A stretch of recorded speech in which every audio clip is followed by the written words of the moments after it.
This is like a hair diary, which is like watching the slow deconstruction of my hair. So, okay. This section, this session, this read along of the Parinama method, the cover to cover companion is we're at page 275, and this is the morning sequence. It's called the morning sequence. I use it throughout the day. It doesn't really but I want to talk a little bit about the purpose of these integrated sequences. And instead of demonstrating it, I'm going to adjust my camera a little bit. Sorry, I look a little puffy. um, I'm going to talk about it. I'm going to talk about like the utilization of it and an emphasis on the finer points of what it's actually doing. So one of the things, if there is an interest in a demonstration of it, just say the word. But for now, I'm going to talk about it, and even to the point that it's a follow along enough practical thing that just doing this together, we're talking about it, and we can actually like inhabit and embody some of the experiences. So we have covered in the previous readings, we've done the mind body tune in, which is a very quick way to access each of the hubs, to like physically tune into each of the hubs. So in a just kind of overarching practical sense, it's a way to kind of just tune in physically. But one thing I think is, and I've been thinking a lot about this as I've been getting like kind of into this like more sort of practical applied thinking about TPM, is that regardless of your belief in like the designated nervous system, like nervous tissue bundling, that's associated with the spinal cord, as it relates to chakras, as it relates to even brainstem, to sort of midbrain, to like prefrontal cortex development, like that kind of march forward in terms of the nervous system development, is that one thing that Parinama is offering is a compartmentalization of the different facets of our experience, so that they can be and so that they can really be um, focused on without a lot of, with like reducing some of the subterfuge that's flying around, um, as it does, as situations tend to be. Um, yeah. So okay. So the morning sequence and the purpose of all of these sequences that are outlined in chapter 11 in the beginning here is that you've got the mind body tune in, which is kind of like a thing where you can use it anywhere to like draw the senses inward.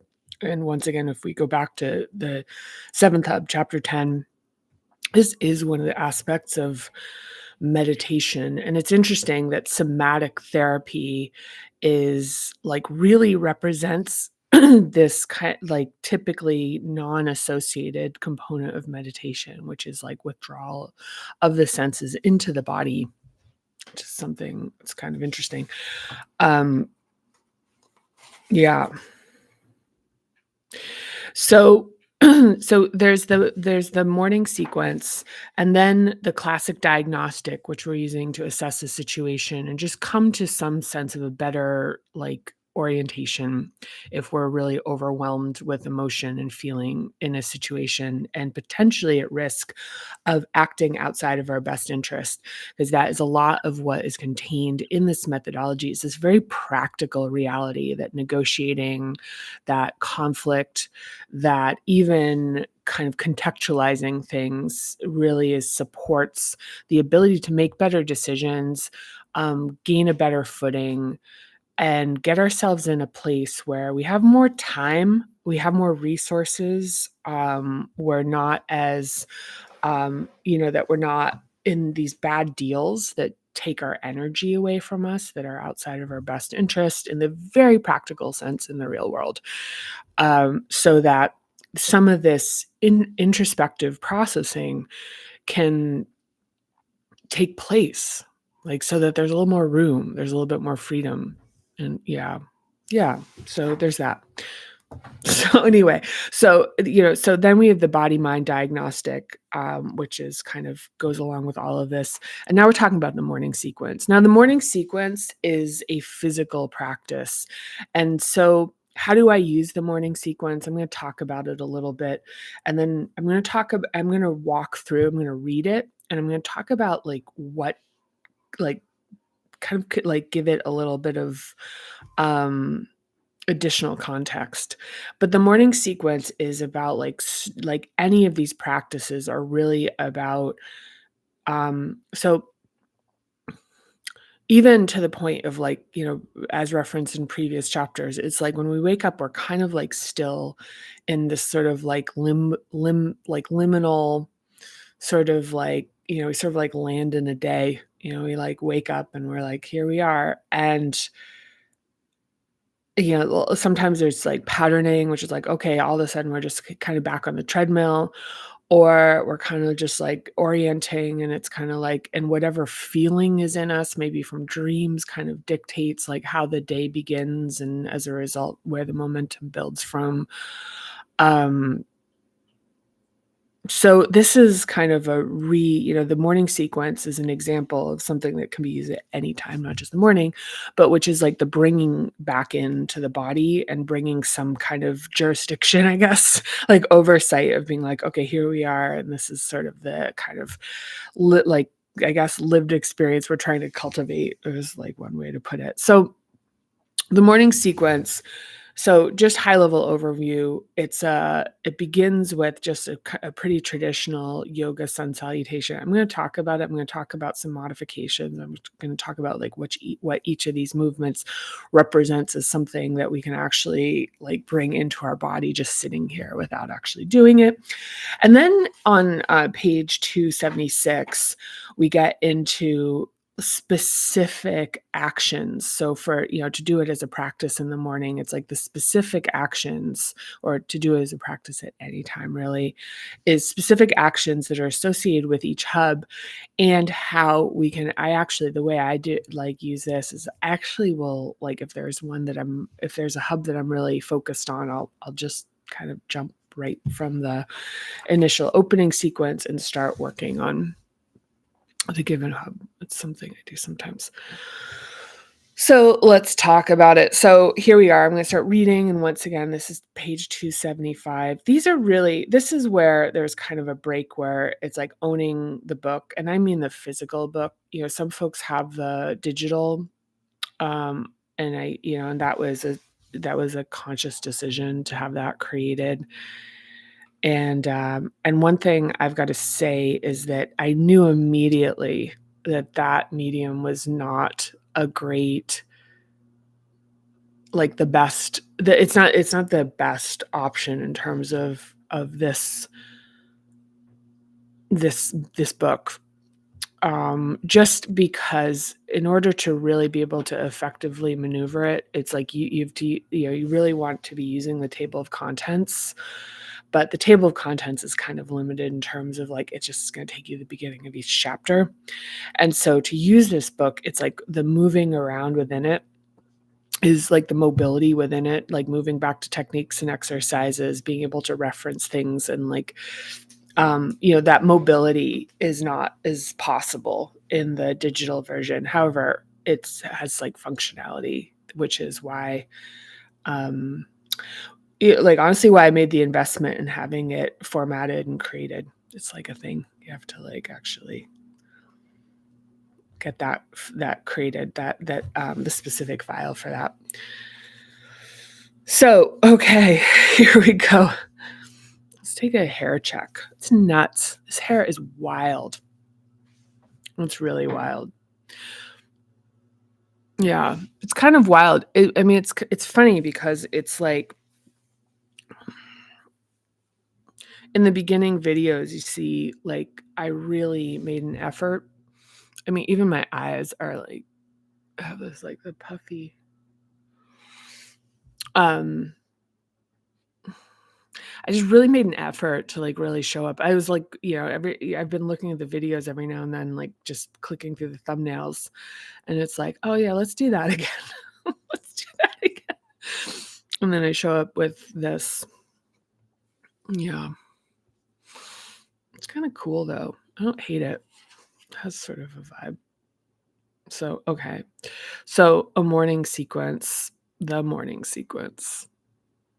So let's talk about it. So a morning sequence can begin with a simple tune in above or the sun salutation sequence here, which incorporates some charging and strength building.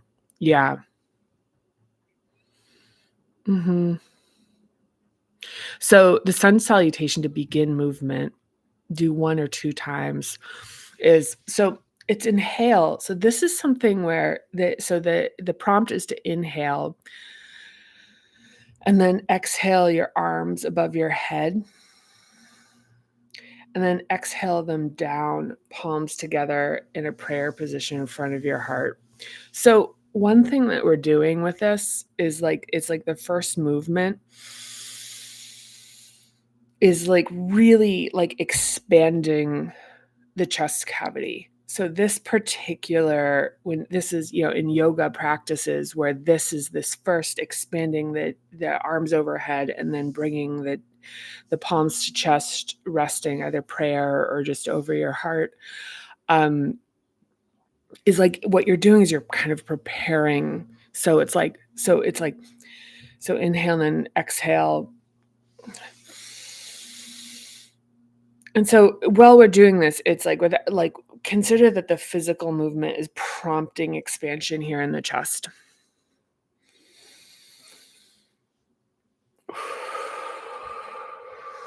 And so even just doing that, if you're standing, even if you're doing that while sitting, bringing attention to the idea of expanding I guess the capacity for breath, opening that up and kind of beginning that sort of like opening. So it's really about and so here this first movement is kind of more like stretching in this plane, whatever. This is an anatomy lesson, and if it was, you should really look for my credentials. So inhale while in a standing position and exhale while folding into your you're folding your torso forward over slightly bent knees. Inhale, so your hands in prayer position now. Inhale in the standing position, and then exhale where you fold forward. So this is if you're really tuning into this, one of the things that this is doing is it's actually creating extension lengthwise. So if you lean down, you're actually getting some spinal extension. You don't want to be focusing very much on your hamstrings at this stage.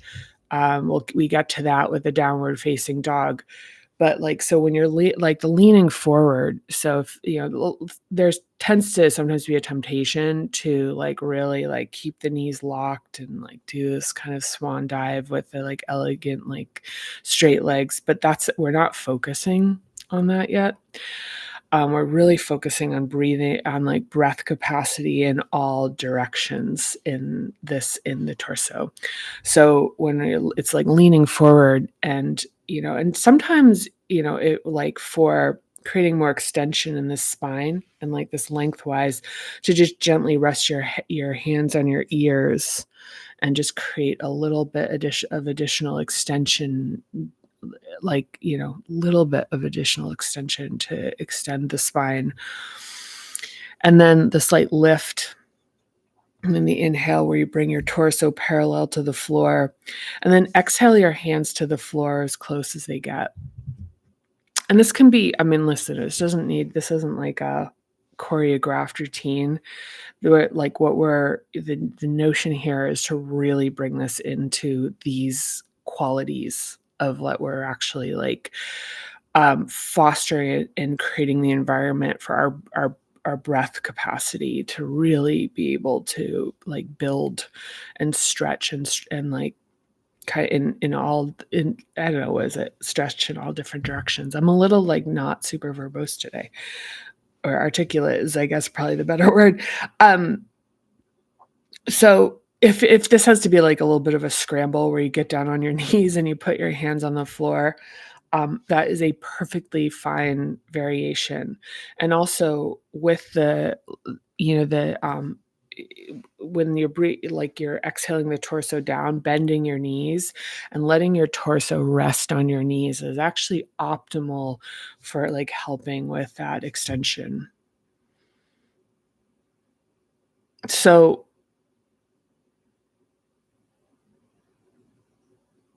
this might be boring to listen to. I'm just going to keep on trucking here. Um, okay. So on the next exhale, transition into plank position, lowering all, and then lower all the way to the ground. So as you know, plank position is in techniques and exercises in chapter 6, the third hub.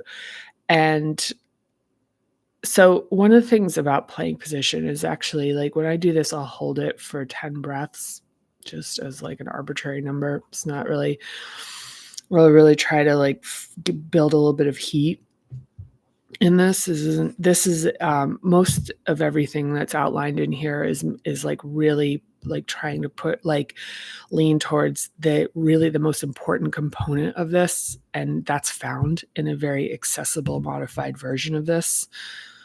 Like you can find the most important aspect of subtlety in these practices without having a lot of fitness. Like that's probably one of the big goofs in a lot of yoga, is that actually getting more into the athleticism can be like pushing in the opposite direction of entering into the subtlety of what's available. And the push and pull with that for folks is the, I guess what you call like the ego, which I would call as like the notion of what this looks like from the outside, like imagining what this looks like from the outside versus having it experientially be more like focused on what's the feeling on the inside. And that's very central to Parinama, which is like we're really reorienting our need for validation as like, and not confusing that with connection. Not confusing that for being like being with other people is like needing that validation of them seeing you and possibly being impressed or thinking, oh, judging you or whatever, that whole like interaction where everything's felt as a sort of an imaginary reaction that's a projection of what's actually going inside you anyway, is that we're bringing the sensory aspect of it inward and feeling it from there. And from there, it is like the need for this to be like a like exemplification of like athleticism is quite very, it's like unnecessary. Um, so okay, so I'm going to say, so on the next exhale, let's transition into plank position, lower all the way to the ground. So stay in the plank position, if you can safely without straining or hurting yourself. Just so not worth it. There's other ways to build heat in this, not really just the movement. If you repeat this, so leave the fronts of your legs on the floor and place your palms under your shoulders, pushing into your hands. Extend your arms on the inhale and your chest up into cobra position by lifting your chest up to face the front of the room. So this is the counter movement to the bending forward. So it's like the bending forward, and now we're like opening this way. So inhale, lifting the chest up to face the front of the room. Try breathing to expand your chest and gently rotate your shoulder blades in the direction of the upper back. take a deep inhale. So just to recap, I mean, it's like been an expansion in the first, arms overhead this way. It's been a back expansion in the spine and the back body leaning forward. Then now in the cobra, we're kind of expanding here, like we're opening up here. And each, if you're bringing attention to the actual breathing component and the expansion of that facility in this is like like that's really is going to create it's going to create state change, like what it feels like to be you in your body. So on the exhale, push back into downward facing dog with your knees slightly bent, and take care not to lock your shoulders by slightly rotating them inward. So this is like where you're kind of moving. You're not trying to, because the damage that can be caused by just turning your arms into like stakes in the ground that are just like holding you up. It's like these are like, there's like a movement here in this, and also not creating more rigidity here. Now it's like we're trying to keep like a little bit of movement here. And then stay for 5 breaths. So it's like, and now this is where we're getting more extension in like the lower back, and then in the quadriceps and the bum, the back body, and just breathing into that. You're not just being like, is this, like, are my knees this? What does this look like? It's really bringing yourself into the experiential aspect of it, of like feeling it and feeling the release and the opening in it. It's almost like the Parinama Prize would be like how bad it looks. If you can make this look terrible from the outside and be having a great time on the inside, you're doing it right. So stay for 5 breaths. And really, like in the breathing, it's like in your mind, it's like you're deepening the breathing because now you've done some expansion, and now you're bringing it more into your body, and you're trying to draw it up sort of like into your bum, sort of imagining that all the way down. And then, so it's like stay for 5 breaths and step your feet to your hands on an exhale and inhale up to standing. Okay. So now that so you can repeat that if it feels right. Most of the time I don't, if I'm being honest. I just, but it's available as an option. So once that's been completed, we have each of the hubs, so 1 through 7.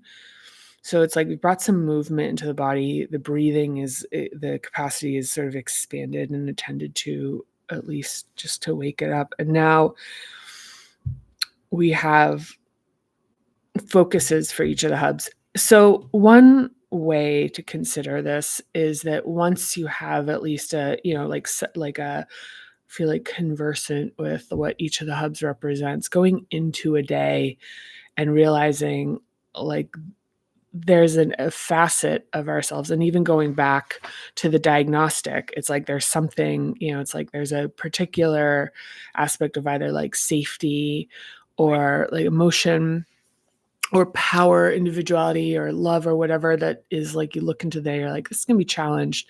So bringing attention towards really nurturing that and attending to it. So I'm going to read through these and give some notes on it. I'm sure I don't know, we'll see. I'm just going to start reading it. So the first hub is, if you've bare feet, I'm going to do what I can here.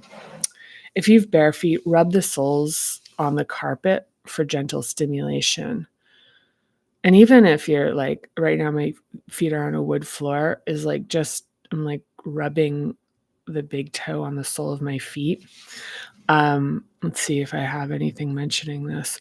There's also, I have little balls that, that I haven't used them lately, but one of the things I'll do is after I've done that sun salutations, I'll actually just sit down on the floor and I'll like manually rub the bottoms of my feet, specifically to bring stimulation to the feelings on the soles of my feet. And if you can't reach it, you can use like a belt or a scarf. Or you can stand and use a ball on a carpet so the ball will escape under a couch or something. So now we're back to this particular version, which is if you have bare feet, rub your soles on the carpet for gentle stimulation. But there's just kind of this thing about like bringing sensation to the bottoms of the feet. And even when I'm sitting, I'll like also bring like lightly massage the parameters of my calf, my feet, and my thighs, and maybe even tap them a little bit. So it's just bringing attention into the first hub and a bit of stimulation. I'm trying to think. Yeah, it's interesting in Thai massage and in like energetics. There's like these seams that almost line up with like the seams of like jeans on pants, of like energy lines. And my own just direct experience has been like feeling stuckness in those, and like and being able to feel that those actually, especially on the outsides, that I can like that I'll feel that. So I'll give that a little bit of like kind of stimulation and massaging that like with. So back to the standing version of this is that, plug your K1. So this is between here, if on your foot, into the ground, keeping your knees slightly bent. Squeeze your glutes. So we'll do that right now. So they tremor a little bit, and then slowly release.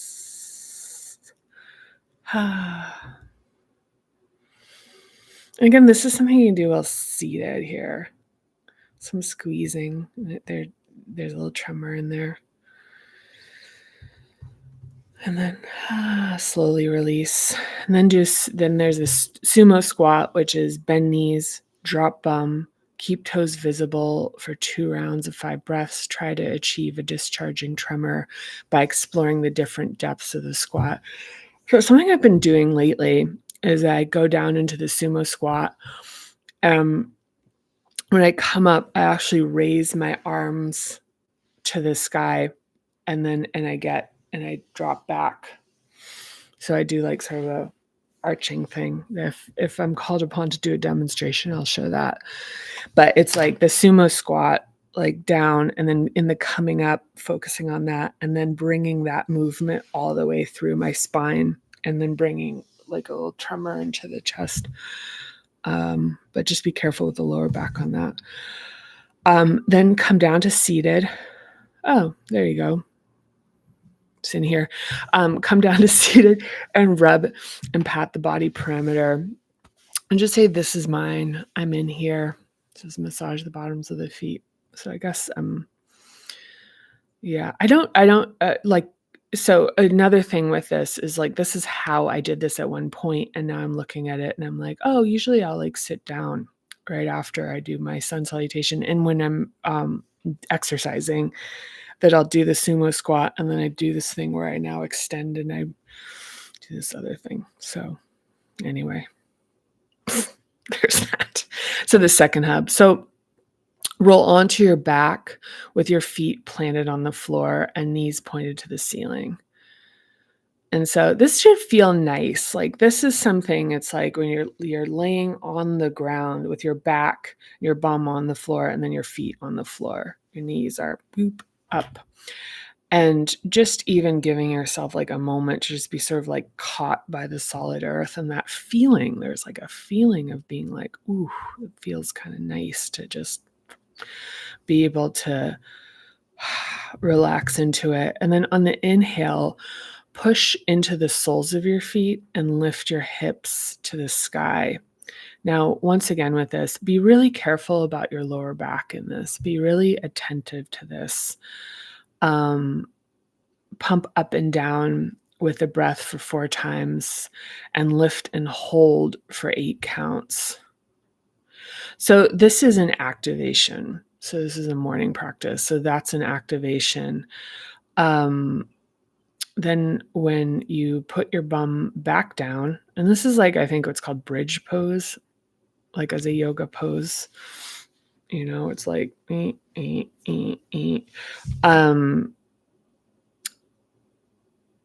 so there's that. When your back is like back on the ground, rub your tummy with hands in a clockwise and then counterclockwise motion and say something sweet to yourself. Like, hello, baby. Hi, sweetie. Like, feel that,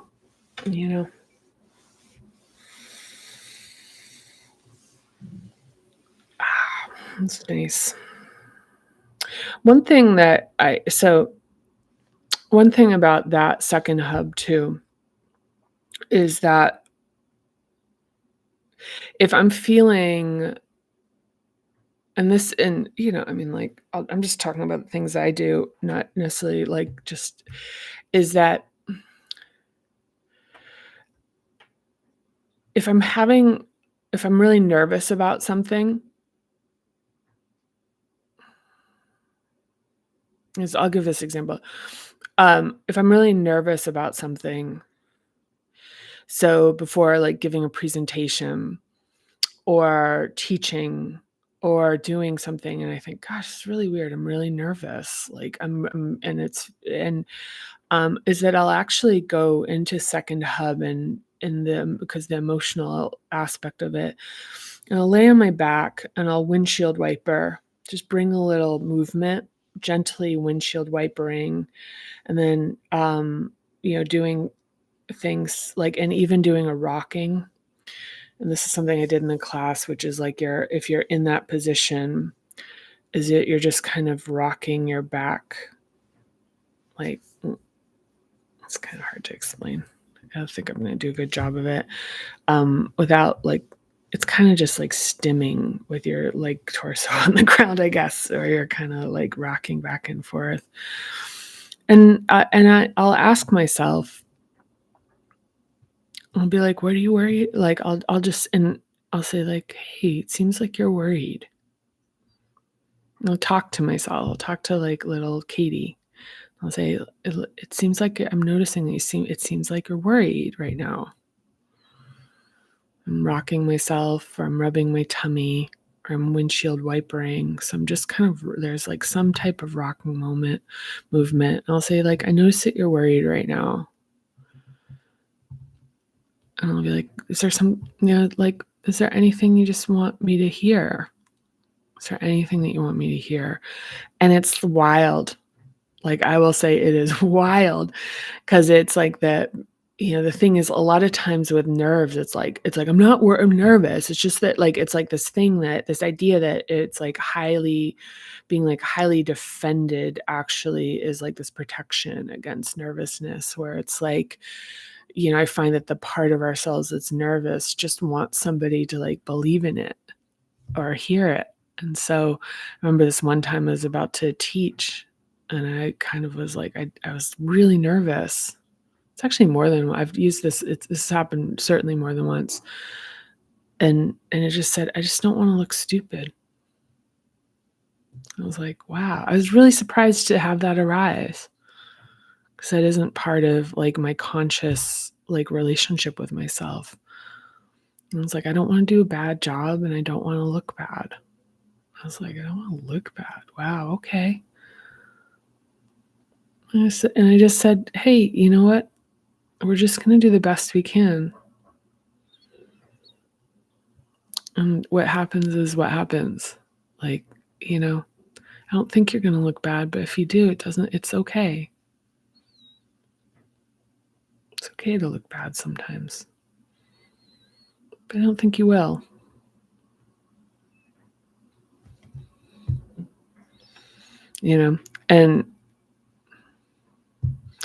And it's like the kind of like, so now in the transition, so transitioning from the second hub, and once again, in this section, this is a morning sequence, so it's activating. So it's like, I just was talking about things that are kind of like more dischargey, But so here we are. I'm going to move forward. I'm not going to like feel like I'm getting stuck. Okay. So transition onto hands and knees and prepare for plank. So this is third hub. So plank, see chapter 6. Start with your knees on the floor if a full plank puts strain on your back or can't be held for at least 10 breaths. So one thing I'm just really going to mention here is that the point of whether you can do a plank or not matters not at all. Like once again, I'm going to point back to an earlier point here is like this is almost like your goal is that if somebody were to walk into the room or see you, they'd be like, wow, what are you doing? Like it's just just shed the whole thing that you want to look like, it's your in a photo shoot for TPM magazine. It's like this is really about like what are you feeling on the inside, and if there is a thing of like this looks stupid, it's just bring attention to that quality and realize that it's like I'm putting what this would look like ahead of what this feels like for me, and that can be a revelation. Is that it's like, wow, whether this feels good for me is secondary to an imagined audience or an internalized projection of judgment towards myself. So it's like, what is that? And explore it. Is that like love for your, like whatever. I'm not going to like deconstruct that, but I'm just going to point that out. So you can also do a plank with your elbows on the floor under your shoulders, then use a timer.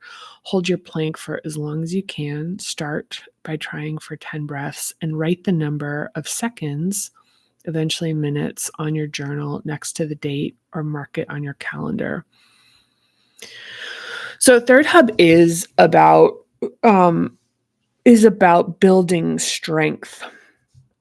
And it's not in here. I'm not going to put it in here because it really benefits from being assisted and further explanation. But it's like what the tension and the strength that we're developing in the third hub has a very like particular function in this practice in terms of like the feltness. Because once again, a reminder that our power, like our solar plexus, our power where we feel like the embodiment of our like power has no actual like structure other than will holding it up. So it's kind of like, so like creating strength there and creating the physical sensation of like upward posture and like the strength in all directions. So now for the third hub, now come up to standing, march your feet in place for 20 times and return to standing still. There's breath of fire. That's in chapter 7, I think. 10 sharp exhales.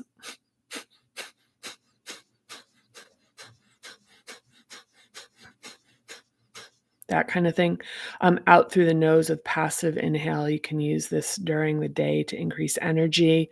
So yeah, Kapalabhati, it's called in yoga, like whatever. But this is about building heat in the body. Okay, fourth hub, coordinating your breath with the movement of your shoulders, hands, and arms. Inhale your hands up to your heart. Exhale, outreach your arms wide in the direction, then inhale them back to your heart.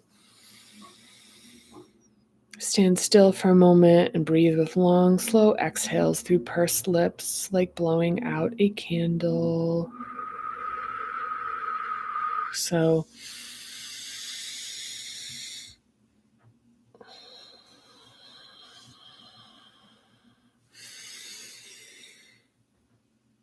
once again, it's like bringing back that and trying to bring that sort of expansion in all directions back to the breath. And put your hands here. It's really like taking a moment to just really have that with yourself and see if it's possible to access something there. Because once again, I mean, back to the thing where it's like, okay, do I look angelic, and do, my hands, are they like, versus the bringing the senses inward And it's like, what does it feel like inside to have your hands on your heart? What does that feel like? So bring your hands behind your back using a towel or a scarf. If your hands don't connect, be really careful with your shoulders and creating any strain. And open your chest, shoulders moving forward away from your ears with each exhale for 3 breaths. So, I mean, this is just, once again, back to like with the sun salutation, we're just trying to bring like expansion and stretching into all dynamics with the chest. It's just nice. It's nice. Even in subtlety, it like feels good. Even just doing that little neat, this re-cobraing in a way. So 5th hub. That feels really nice. So 5th hub, on the inhale through your nose. I just really want to take a deep breath. Extend your head back to look up as you extend the front of your neck. On the exhale, bring your head forward, touching your chin to your chest while making the sound of ha. Ha. Ha. Ha. Be careful, it can make you a little dizzy. Be gentle. That might have been a little too intense. Might do that even slower, actually.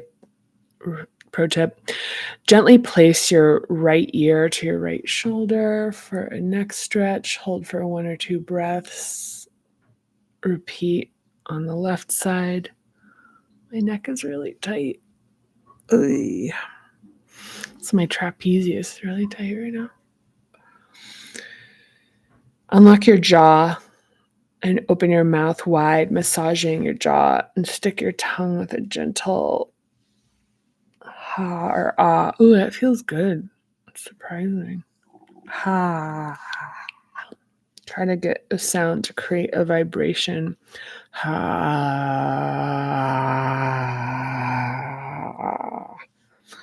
To get this sound and vibration in your throat and chest. Ha. It feels really good. Surprising. It's interesting. There's so much tension in there.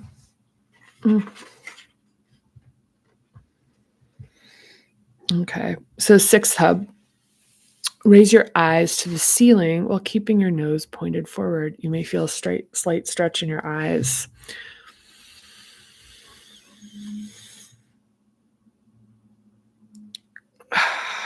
Now bring your eyes back down and place the heels of your hands over eyes. See the tune in above and imagine your ideal day ahead. How do you want to feel? If you can, bring some of those feelings into your body right now. So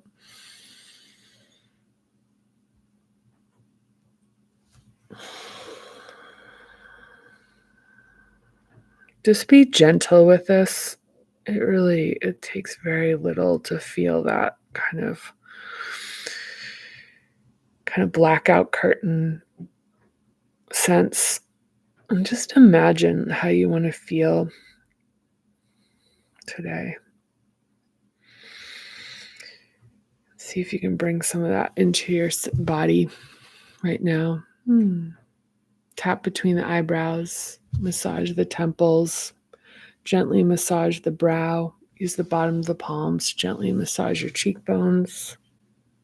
I think this is now like called gua sha. Use a tool. And then 7th hub.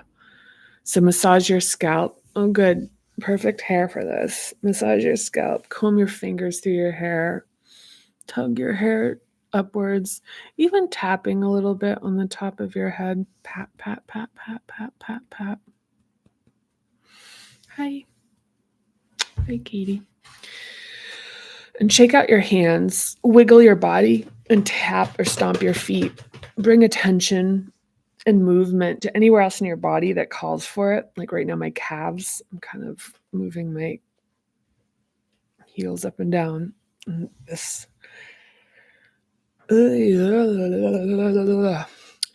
Come to a comfortable seated position on the floor or in a chair. Rub legs and bottom of the feet and sit quietly and count for 5 breaths. Pick a daily journal prompt. We'll get to those in a second.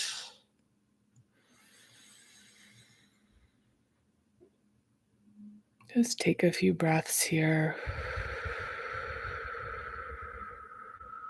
Do these in through the nose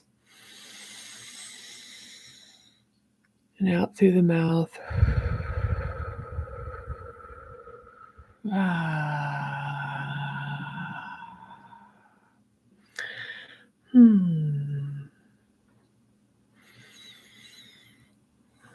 Yeah. And there's a section in here that's like, we're now on page 277, like using colors throughout the day.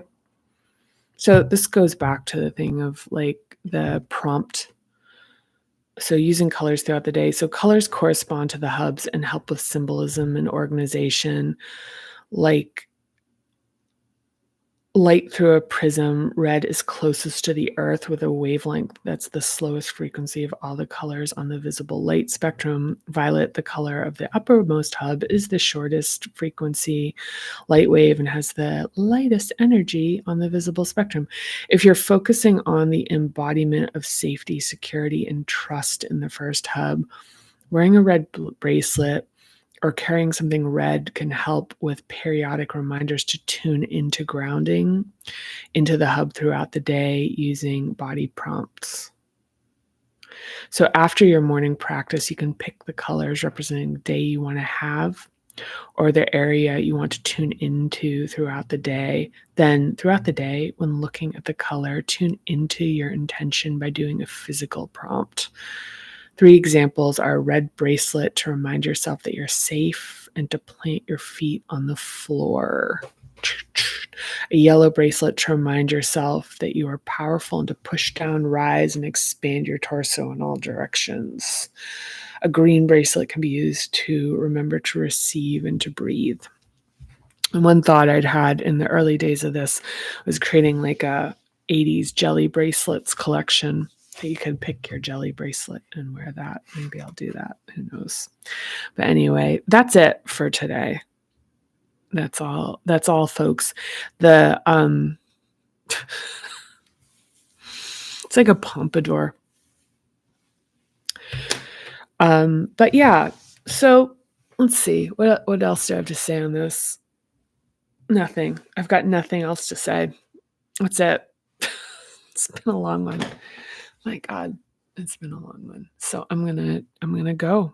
I didn't expect this to go so long, but these just take longer for me for whatever reason. So, okay, we did it. I'll see you next time. We'll be talking through journal prompts next. Yeah, and then there's the evening sequence, and then there's the interruption assessment. So we just keep on trucking. Okay. Well, thank you so much for watching. If you've made it this far, you get a gold star, and I appreciate you so much.